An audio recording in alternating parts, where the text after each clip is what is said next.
100 gramas de domínio próprio, 1 quilo de paciência, meio quilo de bondade. Não existe. Essas virtudes nós precisamos entender que gradativamente eu vou caminhar em direção delas. Aí nós olhamos para os homens das Escrituras, da Bíblia, aonde eles erraram, e Paulo, escrevendo a Coríntios capítulo 10, ele diz: olhem para eles e não se esqueçam.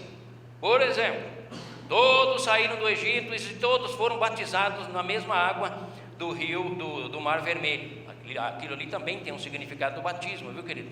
Todos eles foram batizados, todos eles beberam da mesma fonte, da rocha que é Cristo Jesus. Mas aí Paulo diz: mas nem todos eles alcançaram o ápice da proposta de Deus para a vida deles. Qual era? Entrar na terra prometida. Não entraram. Por conta de quê? Não alcançaram, não deram a devida atenção às orientações e aos princípios que Deus estabeleceu para eles. Só eles, aquela geração? Não, inclusive Moisés. Moisés, um homem que é considerado um marco no Antigo Testamento e no Novo Testamento, marco da história hebraica.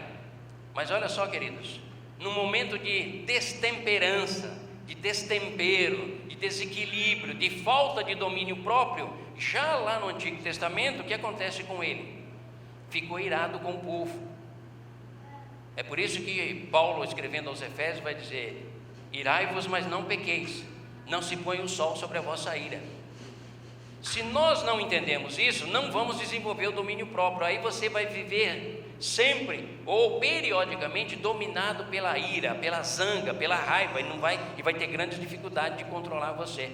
Então Moisés, saturado pela murmuração do povo, que reclamavam não ter água, você vai lá no Êxodo, você vai encontrar isso, o Êxodo 15, por exemplo, o Êxodo 17, tá? Você vai encontrar Números 20. É bom que você passeie pela Bíblia, porque, olha só, queridos, quando Jesus diz: errais por não conhecerdes as Escrituras e nem o poder de Deus, Jesus está apontando o seguinte: vocês querem encontrar domínio próprio?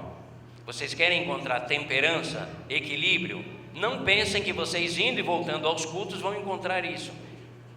Vocês vão encontrar e vão desfrutar isso vocês indo e voltando à minha presença e à minha palavra, e se deixando moldar pela autoridade da palavra e o convencimento do Espírito Santo de Deus, porque não existe eu nasci assim, eu vivi assim, eu morri assim. Isso é cultura popular. O cristão ele nasceu assim, foi transformado assim pelo sangue do Cordeiro e passa a viver assim, de maneira diferenciada, passa a buscar o tal do domínio próprio, do equilíbrio. Por quê? Porque não é nato nosso. Mas pastor, quando a gente se converte, já não tem mudanças? Começam a ter mudanças. Queridos, a conversão não é o fim da nossa relação com Deus, é o início.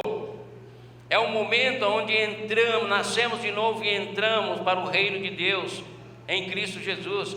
E a partir daí nós vamos desfrutar as delícias do reino, as bênçãos e tudo aquilo que o reino nos propõe. E dentre elas está o domínio próprio, a integridade, a capacidade de administrar você mesmo, você mesma, as suas emoções, a sua espiritualidade. Então olha só, desde o Antigo Testamento Deus já vem mostrando o povo, brasileiros da Igreja Batista Boas Novas: não existe mágica no meu reino. O meu reino é movido por transformação, por milagre, não é por mágica. E muitos de nós estamos querendo que aconteça mágicas. Vamos dormir irado e acordamos bonzinhos e equilibrados. Não existe isso. Você vai precisar trabalhar a sua mente, os seus valores, o seu coração e a sua vida, porque não acontece automaticamente. E eu vou deixar bem claro, Deus pode estar nos dizendo assim: vou deixar bem claro para vocês que no meu reino também não é como o Brasil, quebra galho, jeitinho brasileiro. Não existe isso. A alma que pecar certamente morrerá, vai padecer, vai sofrer os danos e as dificuldades daquilo. Mas se vocês perseverarem em me buscar, vocês vão encontrar as fontes das águas da vida, vida eterna e vida abundante na terra, vida de equilíbrio, vida de estabilidade. É possível? Sim, não é uma utopia, é uma verdade. Mas presta atenção. Um dia eu pensei em Moisés e botei ele lá com grandes milagres e prodígios diante de Faraó, mas eu disse para ele no meio do deserto, ele e Arão: Arão, fala a rocha, porque a rocha só pode ser ferida uma vez. Ela tipifica o meu filho, que será ferido e morto uma vez só. Eu estou didaticamente construindo a história da salvação, Moisés. Deus não disse assim, mas deu a entender para ele: fere a rocha, e depois ele disse: fala a rocha. E Moisés disse: povo, vocês acham que nós não podemos trazer água aqui? Vocês ficam murmurando o tempo todo? E aí Moisés, ao invés de ouvir a palavra de Deus, ele ouviu a zanga do seu coração. E o que ele fez? Ele fere a rocha quando ele deveria falar, porque era um ato de fé.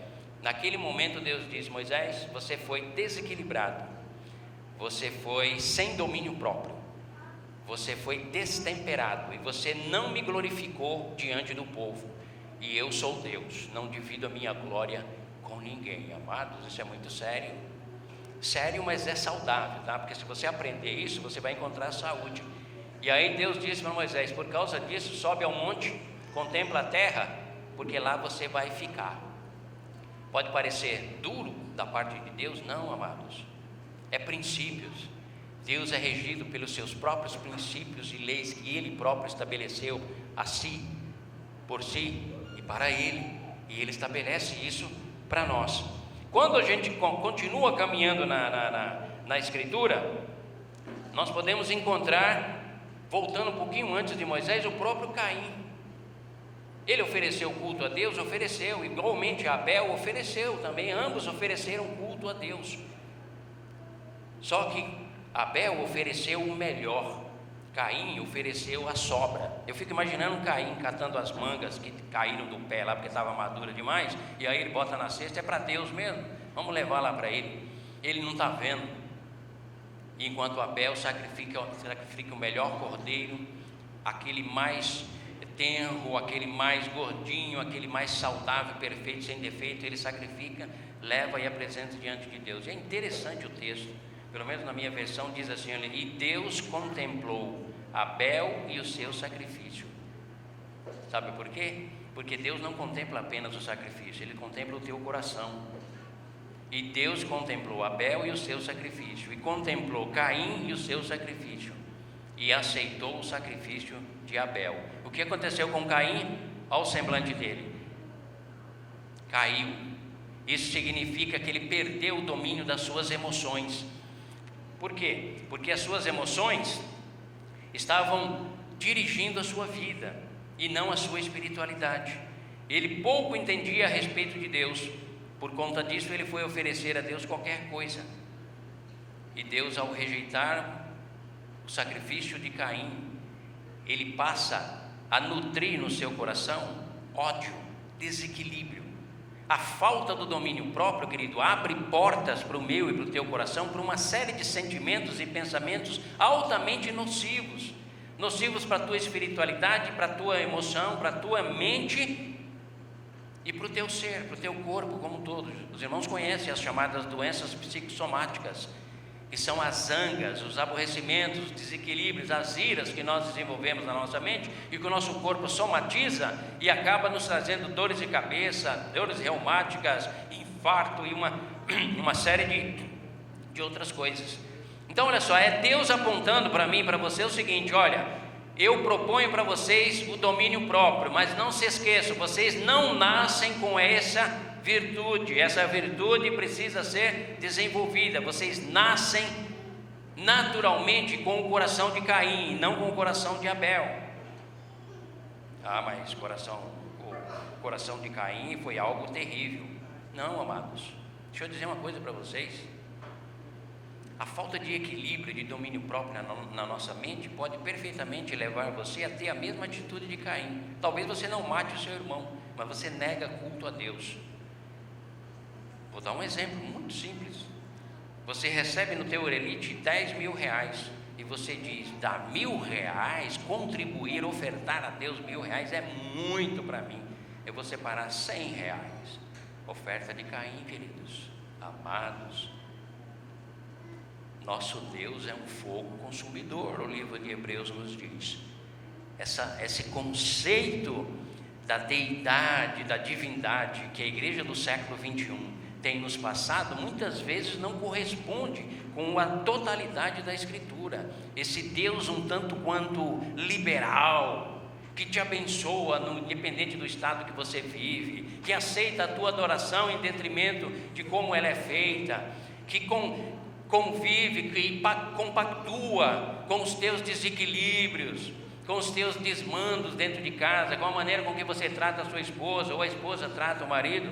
Não, amados, domínio próprio, queridos, nos é proposto pela Escritura, mas isso são virtudes e qualidades que nós precisamos, no quebrantamento, no arrependimento, no quebrantamento, estarmos buscando, porque naturalmente nós temos as tendências de Caim, temos as tendências de Ló, quando escolhe equivocadamente, se aproveitando da bondade do seu tio Abraão, escolhe o melhor e entrega o pior para Abraão, quando ele era o patriarca, deveria ficar com o melhor. Nós temos em nossos corações o descontrole de Davi, tanto na forma de viver, como na maneira de lidar com a nossa sexualidade, com o eros, o erotismo do nosso corpo. Tudo isso, a Escritura nos aponta exatamente para nos mostrar o seguinte: somos naturalmente marcados pelo descontrole. Pastor, mas isso é uma pregação muito negativa. Não é negativa, ela tem como objetivo gerar em nós conscientização, não vivermos anestesiados para essas questões e achando que seremos abençoados e viveremos a plenitude da vida cristã. Não viveremos. Viver a plenitude, viver o domínio próprio, desenvolver, passa por esses aspectos. Primeiro, compreender que não é nato a você, é o contrário. É por isso que o apóstolo Paulo nos diz: eu travo uma batalha constantemente, porque o que eu quero fazer eu não consigo, e o que eu não quero eu faço. Puxa vida, eu preciso compreender isso, porque afinal de contas eu quero ser uma pessoa consciente e madura. Não quero viver a utopia cristã do século 21, onde é triunfalismo e vitória para todo lado, independente de qualquer coisa. Não, amados, não é assim. Deus vem ao nosso encontro hoje para nos dizer: realmente eu quero abençoar vocês, quero produzir e gerar em vocês vidas estáveis, equilibradas, mas isso precisa ser alcançado e desenvolvido dentro de um fundamento sólido. Fora desse fundamento, você pode estar tentando encontrar o equilíbrio e domínio próprio sobre a areia. E a palavra de Jesus em Mateus 7 nos aponta o seguinte: constrói sobre a rocha, não constrói sobre a areia. Construir sobre a areia é fácil. Vai lá na Ilha Comprida, que você vai ver uma parte na parte sul, se não me engano, dela, construíram bem perto da areia. O mar já engoliu boa parte das casas, porque o mar vem e engole. Agora, construir sobre a rocha dá um pouquinho mais de trabalho, só que é mais seguro, é mais estável. Aí sim, como dizia um professor meu lá da faculdade teológica, aí sim você vai descobrir realmente os benefícios de uma vida estável, com domínio próprio. Mas não se esqueçam, isso é um processo que nós precisamos atravessar, passar por ele, ter consciência e caminharmos em direção. Se nós pensarmos, nós já olhamos a questão não nos é inerente isso, os desafios que nós temos diante de nós. Se eu parasse por aqui, você poderia ir para casa extremamente derrotado, porque não deu solução nenhuma, só apontou o problema. E o Evangelho é assim: o Evangelho aponta o problema, mostra a solução e diz: caminha em frente, tá? Então olha só, se você for tricotomista, que é o camarada que crê, o irmão ou a irmã que crê corpo, alma e espírito, tudo bem. Se você for dicotomista, não vamos entrar nessa questão. Acha que espírito e alma é a mesma coisa, é só espírito, alma e corpo, e você é dicotomista, não tem problema. Não vamos nem nos preocupar com isso. Vamos olhar para você como um todo, para mim, um ser humano integral, corpo, alma e espírito, tá? Esses três aspectos da nossa existência humana, o apóstolo Paulo em Tessalonicenses, 1 Tessalonicenses 5, de 20 a 24, ele nos mostra que eles precisam ser preservados, eles precisam ser trabalhados, eles precisam ser cuidados, para que haja exuberância nas nossas vidas, para que venhamos a construir uma vida realmente estável. Aí eu posso dizer para vocês o seguinte: para eu e você encontrarmos, ou começarmos a caminhar, procurando encontrar o tesouro do domínio próprio, nós temos que dar alguns passos, tá? E aí, você pode ouvir, se quiser anotar. Primeiro passo, autoconhecimento ou autocompreensão. Quem é você? Quem sou eu? Se eu estou buscando o domínio próprio, a Escritura diz que não me é inerente, eu preciso procurar e desenvolver, eu preciso aplicar a minha vida. O primeiro passo que eu preciso dar para a obtenção disso é dizer: quem sou eu? Quem é você? Principalmente quando ninguém vê. Existe até um livro, não é? Que diz: quem é você quando ninguém está presente? Porque na verdade, na maioria das vezes, nós somos o resultado do senso comum. O que é o senso comum? É o comportamento e os valores desenvolvidos pela sociedade. Aí nós nos enquadramos. Mas nem sempre essa característica é real. De repente, no nosso mundo interior, nós somos extremamente instáveis. Podemos aparentar uma certa calma, mas de repente há um leão dentro de mim e de você. Basta que alguém cutuque, basta que alguém provoque alguma ação para que isso venha a se tornar uma reação. O autoconhecimento é fundamental, amados. É tanto que o mundo corporativo está usando muito esses métodos, nos coaching, nesses treinamentos, essas coisas tudo, para que haja melhor produtividade por parte dos seus funcionários. E a igreja também não pode ficar de fora, porque na verdade são princípios bíblicos. Conhece-te a ti mesmo, como diz o filósofo, é algo bem antigo, do tempo da Grécia. Porque se não desenvolvermos essa capacidade de uma leitura correta da minha própria pessoa, das duas uma: ou você faz uma leitura exacerbada de valorização, ou você faz uma leitura exacerbada ou alta demais de depreciação, e aí você vai vivendo de desequilíbrio em desequilíbrio, e você ora a Deus e dá a impressão que não muda nada, dá a impressão que não muda nada, dá a impressão que você continua a mesma pessoa. Amados, conhecer a si mesmo significa o seguinte: você conversa sinceramente com você, você identifica tuas tendências positivas e negativas, você se encara com tudo isso, você tem coragem de olhar para você mesmo, ou você ainda está naquele estágio de terceirização, vitimização? O que é isso? É você sempre terceirizar o seu jeito de ser. Eu sou assim por causa disso, disso, disso. Eu sou assado por causa disso, disso. Está sempre terceirizando, ou para o seu país, ou a sua cultura. Eu tenho uma tendência erotizada porque o Brasil faz parte de um continente sul-americano, onde o espírito da pomba gira é predominante em todas as partes, que é um demônio, uma caça de demônio que gosta de lugares quentes e úmidos, e ele então estimula a sensualidade. É por isso que eu me visto sensualmente, é por isso que eu tenho linguagem sensual, linguagem dúbia, é por isso que eu sou assim. Não, amados, de maneira nenhuma. Você deve sempre assumir e olhar para você mesmo e dizer: Senhor, eu quero ser um homem ou uma mulher de caminhos abertos e claros diante do Senhor, porque todo homem e mulher com os seus caminhos encobertos diante do Senhor, a Escritura vem e diz: não prospera, não tem domínio próprio, não vai alcançar uma qualidade de vida, não vai progredir espiritualmente, emocionalmente e socialmente, porque é instável.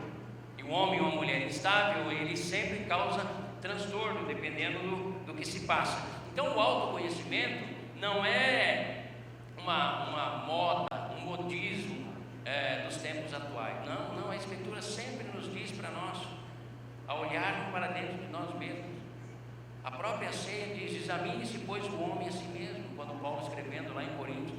Ou seja, o que Paulo estava querendo dizer: converse com você mesmo, compreenda você mesmo, ou você mesma. Mas sabe o que é interessante nessa questão de autocompreensão? Você pode caminhar em duas direções. Você pode se tornar uma pessoa flácida, permissiva a si próprio, indolente, ou você pode se tornar uma pessoa altamente crítica, reprovável diante dos seus próprios olhos e sem misericórdia. isso vai gerar uma série de doenças e perda de domínio próprio. Querem saber de uma coisa, queridos? É estatística comprovada que o meio evangélico nosso é um dos meios que muito ajuda na geração de sentimento de culpa. Porque se nós ficarmos constantemente aqui enfatizando a questão do pecado e da santidade, nós podemos correr o risco de colocar sobre a sua vida uma exigência que nem o próprio Deus colocou. Aí você tem que ir a Provérbios que diz: não sejas demasiadamente justo nem demasiadamente puro, porventura destruirias tu a ti mesmo. Então o autoconhecimento, ele precisa passar pelo crivo, pelo filtro da Escritura, para me entender o seguinte: eu olho o padrão de Deus, eu olho a vontade de Deus e olho para a minha natureza, e eu vou galgar, eu vou caminhar em direção dela, tendo misericórdia de mim mesmo.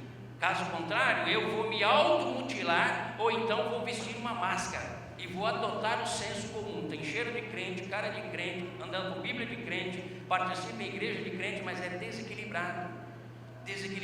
Por quê? Isso não foi tratado na vida dele. Foi ensinado para ele que santidade é empunhar uma Bíblia no peito, aparentar que ama a palavra de Deus, cantar hinos nas igrejas e ir e voltar. Mas ele vive com seus conflitos interior e não tem coragem de contá-los e compartilhá-los.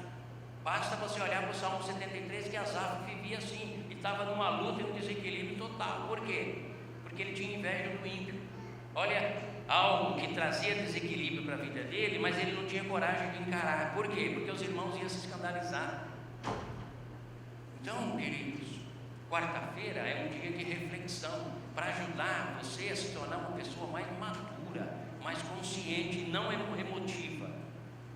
Porque se emocionar em culto é muito fácil, querido. Existem até técnicas para isso.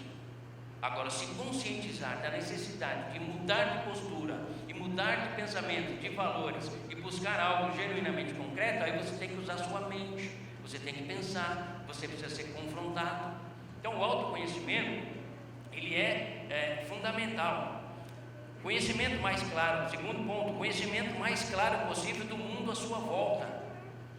Amados, Deus nos dá do Espírito dele para conhecermos a glória da eternidade, por isso nós experimentamos antecipadamente o reino de Deus com a presença dele, e nos dá o Espírito Santo dele para nós fazermos uma leitura correta de nós mesmos, daquilo que está à nossa volta e do mundo no qual vivemos, mundo cultura, mundo arte, mundo ideologia, mundo filosofia, mundo pensamento.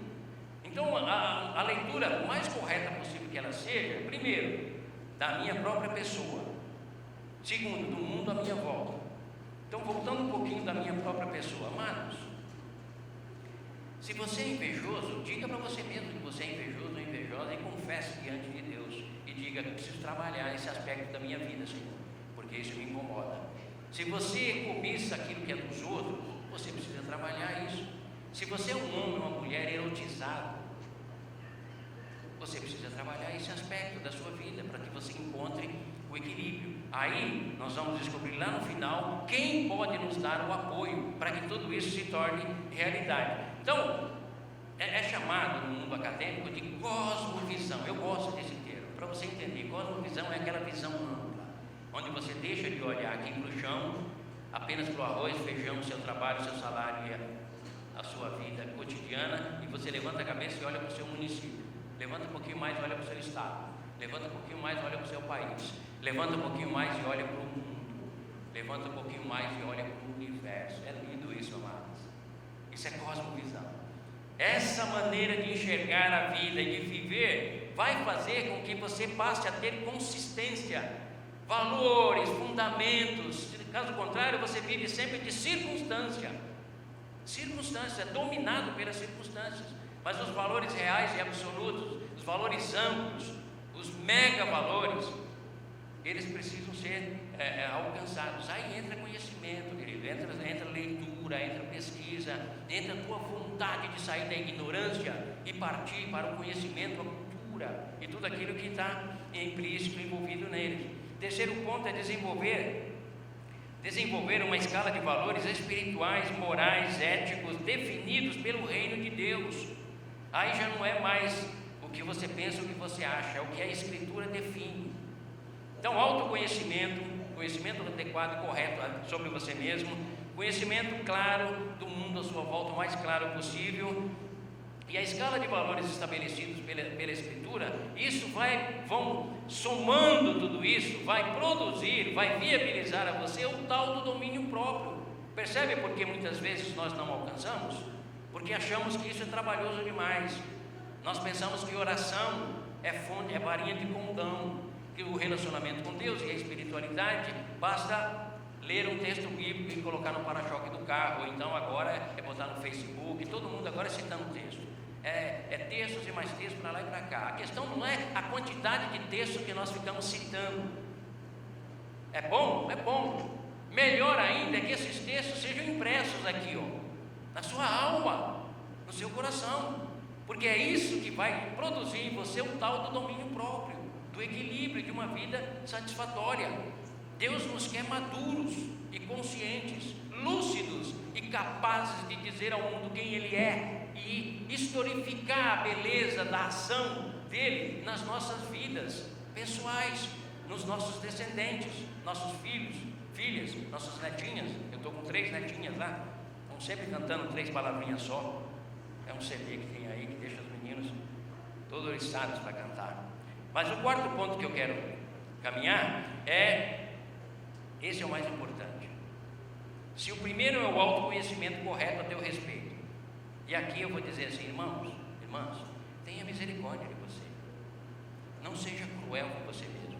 Não estou dizendo para que você seja permissivo em relação ao pecado e ao desequilíbrio. Estou dizendo para você o seguinte: vá sempre na fonte do perdão, vá sempre na fonte da graça, porque filhinhos, filhinhas, não pequeis. Porém, se pecardes, tendes um advogado diante do Pai, Jesus Cristo justo.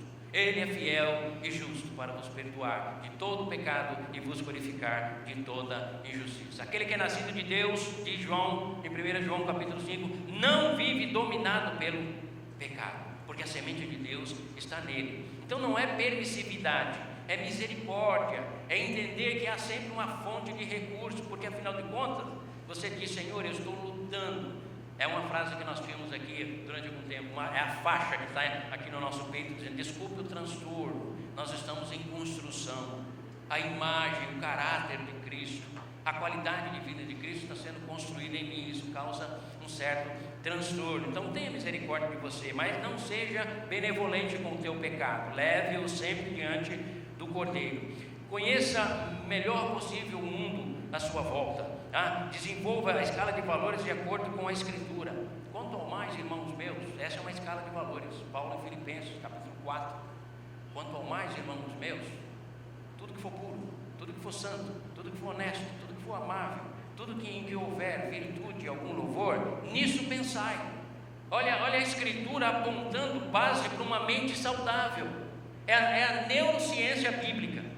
Se os neurocientistas hoje estão preocupados com a mente humana, por quê? Porque estão querendo restabelecer a humanização nos hospitais, humanização nos parques, humanização. É um processo que a neurociência está enfatizando sempre. Olha, nos tornar mais humanos, mais relacionais, mais equilibrados, mais com domínio próprio. A Escritura vem na minha e sua direção há milênios de anos já dizendo e apontando: olha, a fonte não é misteriosa, a fonte é o próprio Deus, porque Ele é a fonte de toda estabilidade e de todo equilíbrio.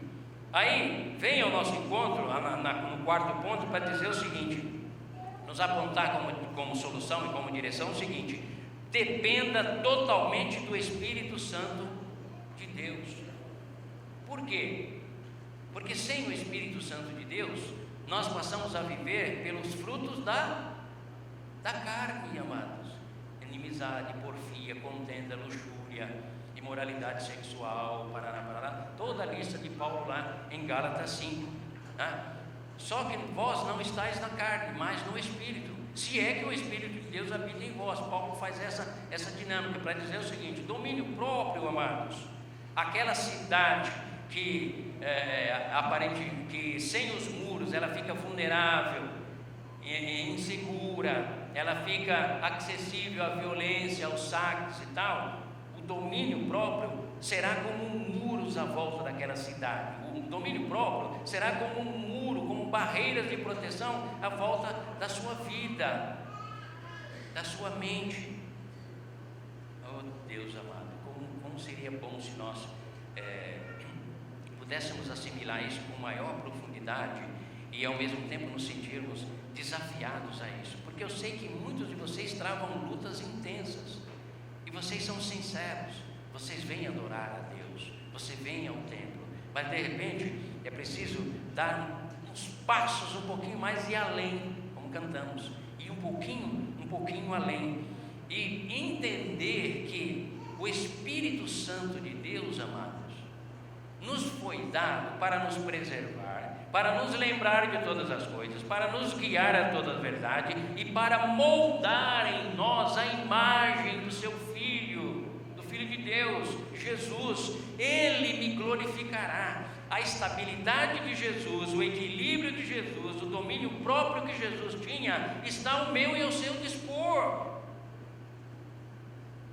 Não a predominância de Adão, que se rebelou, que se afastou, que não encontrou mais equilíbrio, estabilidade, que entrou em conflito com a própria natureza, porque passou a viver até do seu próprio suor, que gerou filhos adãozinhos, tão pecadores quanto ele. Não, em Cristo Jesus, a possibilidade de sairmos do domínio da natureza adâmica e assimilarmos e vivermos a essência e a exuberância do domínio de Cristo, de sermos moldados por Cristo Jesus, é o Espírito Santo quem nos torna isso. Muitos acham que o Espírito Santo é para dar poder para fazer milagres, poder para curar. Tudo isso também faz parte, mas prioritariamente, amados, convém que eu vá, Jesus disse, porque se eu não for, o Espírito não virá e vocês vão ficar órfãos, mas eu não vou deixar vocês órfãos, eu vou enviar o meu Espírito, e o domínio próprio que você tanto procura está nele. Pastor, então como que eu faço? Eu oro ao Espírito Santo? Sim, você vai orar a Deus pedindo o enchimento do Espírito Santo. Por quê? Porque Deus diz: não vos embriagueis com vinho, no qual há contenda e devassidão, mas enchei-vos do Espírito. Enchei-vos do Espírito. Aí nós ficamos achando que encher do Espírito é ser batizado falando em línguas. Não, amados, existe algo muito maior do que isso por trás da Escritura.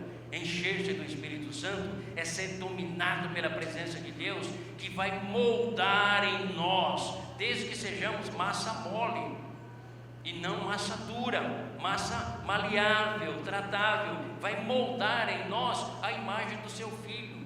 É por isso, amados, que nós estamos aqui nessa noite. Deus dos céus, o Deus dos céus, quando olha para nós, não vê o seu rosto, não vê o meu rosto, vê a imagem do seu Filho, Jesus. É isso que nos garante que fomos adotados por Cristo, por Deus em Cristo Jesus. Nos tornamos filhos e filhas dele, herdeiros, não apenas da eternidade, mas herdeiros da sua imagem, da sua personalidade, do seu caráter, das suas virtudes. Mesmo nós que saímos lá de Adão e agora vamos passar pelo processo de conversão e transformação via santificação, aonde está sendo criado, produzido, gerado em nós as virtudes de Cristo. Cristo Jesus era equilibrado? Sim. Ele era passivo? Não. Ele era indolente? Não. Ele era inconsequente? Não. Ele tinha o domínio próprio, mas ele era arrojado. Não se esqueçam que ele entrou lá no templo e expulsou todos os cambistas com chicote. Não, era chicote de veludo. Não, senhor, era chicote de couro mesmo. E o couro comeu lá. O couro comeu. E ele teve uma atitude santa. O zelo pela casa do meu pai é que faz isso, citou as Escrituras. Mas não perdeu o equilíbrio, porque ele não estava rechaçando os pecadores, mas estava rechaçando o pecado dos pecadores. É por isso que nós aprendemos assim: o equilíbrio nas nossas vidas, o domínio próprio, nos leva a amar as pessoas e abominar o pecado das pessoas. Como pode isso? Claro que pode, desde que você tenha domínio próprio. Caso contrário, você se torna religioso e preconceituoso.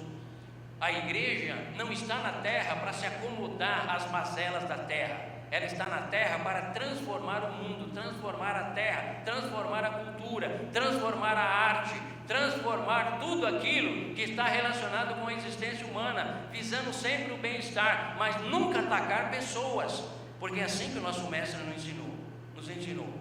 Isso, ele é o exemplo maior de domínio próprio. Mas pastor, ele era Deus e era homem. Você tem a natureza de Deus em você e a natureza adâmica também, e eu também. Então há em nós a potencialidade de alcançarmos esse domínio próprio. Não viva de fracasso em fracasso, não viva de desequilíbrio em desequilíbrio. Estabeleça uma meta, um tempo novo na sua vida. É por isso que nós cantamos: quero ser igual a ti. Não é melodia, não é poesia, é propósito de vida. Quero ter o teu equilíbrio, Senhor, porque espiritualidade não é fachada, não é uma roupa que você veste. Espiritualidade é uma transformação interior que exala, que transpira no domínio próprio da tua vida, na escala de valores, onde tudo vai mudando. Mas isso passa pelo poder do Espírito Santo de Deus. Qual foi a última vez que você orou a Deus dizendo: Senhor Deus, enche-me com teu Espírito, Senhor, porque eu fico angustiado, eu brigo muito em casa com a minha esposa, eu sou desequilibrado. Senhor Deus, me perdoa, mas eu não sei criar os meus filhos, eu não consigo administrar a educação deles, influenciar na fé, também não consigo. Olha que eu levo na Boas Novas, que tem um ministério infantil de primeiro mundo, é excelente o ensino e tudo, mas não tem o que acontece. Quando volta para casa, meus filhos, é uma desordem tremenda. Não, queridos, não é uma roupa que se veste, é uma postura que se adota no íntimo da sua alma. É algo que transforma o seu mundo interior e que exala por todo o mundo exterior, esse equilíbrio, esse domínio. A sua escala de valores, por exemplo, valores que eu digo espirituais, elas estão atreladas ao quê? O que você pensa sobre Deus, o que você pensa sobre você mesmo, o teu conceito de certo e errado, o teu conceito de pecado ou não pecado. Quem é que define? A tua mente, a tua consciência, ou é a palavra de Deus? E aí a Escritura vem na minha e na tua direção e diz: vou dar uma definição de conceito de pecado para você. Toda iniquidade é pecado. Iniquidade é o antônimo de equidade. Equidade e justiça são partes do caráter de Deus, e tudo aquilo que contraria a equidade, o equilíbrio e a justiça se define como iniquidade. Toda iniquidade é pecado. Opa, peraí, então eu tenho que viver com equidade. Mas isso só vai acontecer, que vai resultar numa vida estável e tranquila, onde você vai dominar a tua própria natureza, pela conscientização da Escritura. Amados, repito, parabéns para você que só vive postando devocionais aí pela internet, pelo Facebook e por todos os lugares que você queira colocar. Mas você que lê as devocionais, não se contente com o que foi mastigado, te foi dado. Vá à fonte, vá ao veio, vá à origem, você mesmo, você mesma. Vá à palavra, debruce nela, deguste a palavra e diga: Senhor, imprime essa palavra na minha alma, enche-me com teu Espírito Santo, porque eu quero viver a exuberância da fé. Senhor, é possível? Deus vai dizer: meu filho, minha filha, você não tem ideia o que eu posso fazer com a tua vida quando você se mergulhar em mim. Vou só te dizer uma coisa: o que o olho não viu, eu vou te fazer ver. O que o ouvido não ouviu, eu vou te fazer ouvir. O que o coração não percebeu, eu vou te fazer perceber. O que a mente humana não é capaz de captar, eu vou te fazer captar e compreender. Onde é que está escrito isso, pastor? 1 Coríntios 2, Paulo, o apóstolo, ensinando para os irmãos queridos, o reino de Deus, a estabilidade, o equilíbrio, o domínio próprio, a exuberância, uma vida de fé, uma vida próspera no sentido de equilibrada, estável, uma vida influenciadora, uma vida apaixonada e apaixonante, passa pela Escritura. E eu sou Deus, e digo assim: todo aquele que me busca de coração, eu me deixo encontrar. Às vezes eu me coloco atrás da porta, só para ver a insistência da tua busca, Quando eu percebo que a tua busca é sincera, eu me apresento e digo: filho, filha, estou aqui. Quero me relacionar com você, porque o nosso Deus é relacional. Porque tudo que Ele visa desde a criação, e isso se dará na consumação dos tempos, quando Ele redimirá toda a criação e a refará, vai reconstruir. Sabe para quem? Para mim e para você. Para mim e para você. Para que nós venhamos a desfrutar o domínio próprio, o equilíbrio, a temperança, a qualidade de vida que começamos a buscar aqui, mas por força da nossa natureza não alcançamos o ápice. Na glorificação, Ele vai dizer assim: agora vem, filho, possuir por herança o reino que vos está preparado desde a fundação do mundo. Eu sei da sua luta em vencer o teu pecado. Eu sei o quanto você desejava ser um cristão, uma mulher cristã de santidade extrema, absoluta. Eu sei quantas vezes você falhou, mas todas as vezes eu estive ao teu lado, porque você sempre confiou em mim. E eu não busco pessoas perfeitas, eu busco pessoas para serem aperfeiçoadas pelo meu poder. E o meu poder se aperfeiçoa na fraqueza. Paulo entendeu isso. Então, amados, domínio próprio passa por todos esses aspectos. Não nos é inerente, mas nos é possível e viável.